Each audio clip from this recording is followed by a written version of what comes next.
One day, James had to wait at the station till Edward and his train came in. This made him cross. Late again? Edward laughed, and James fumed away.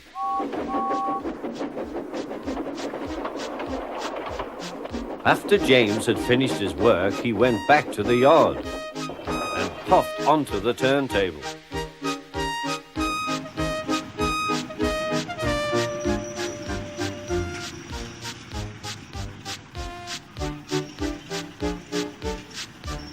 He was still feeling very bad-tempered.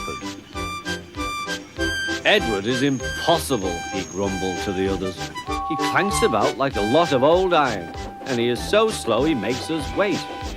Thomas and Percy were indignant. Old iron? Slow? Why, Edward could beat you in a race any day. Really, said James, I should like to see him do it.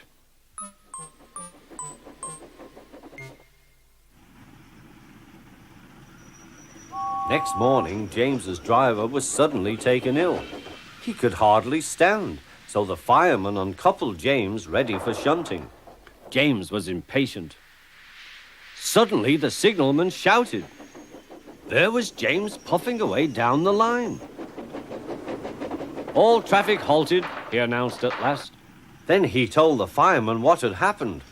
2 boys were on James's footplate fiddling with the controls. Phew! They tumbled off and ran when James started. The signalman answered the telephone. Yes, he's here. Right. I'll tell him.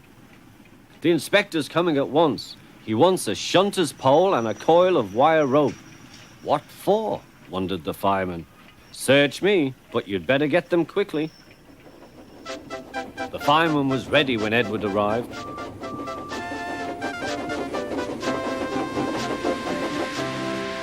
The inspector saw the pole and the rope.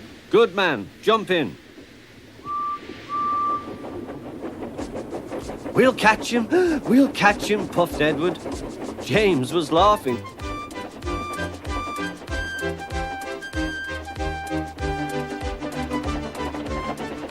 What a lark, he chuckled to himself. Suddenly he was going faster and faster. He realized that he had no driver. What shall I do? I can't stop. Help! Help! We're coming, called Edward.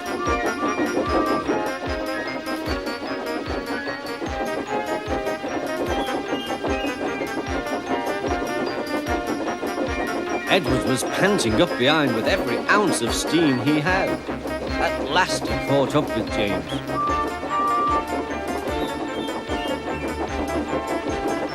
Steady, Edward, called his driver.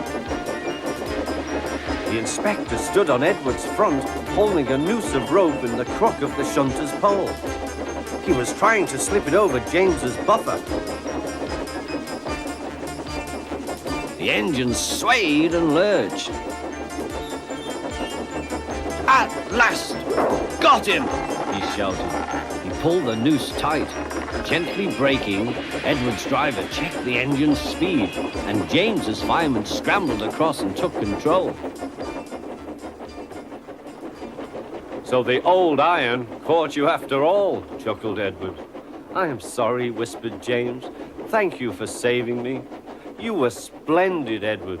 That's all right, replied Edward.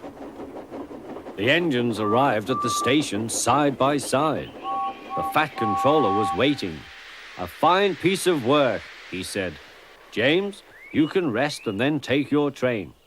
I'm proud of you, Edward. You shall go to the works and have your worn parts mended. Oh, thank you, sir, said Edward. It'll be lovely not to clank.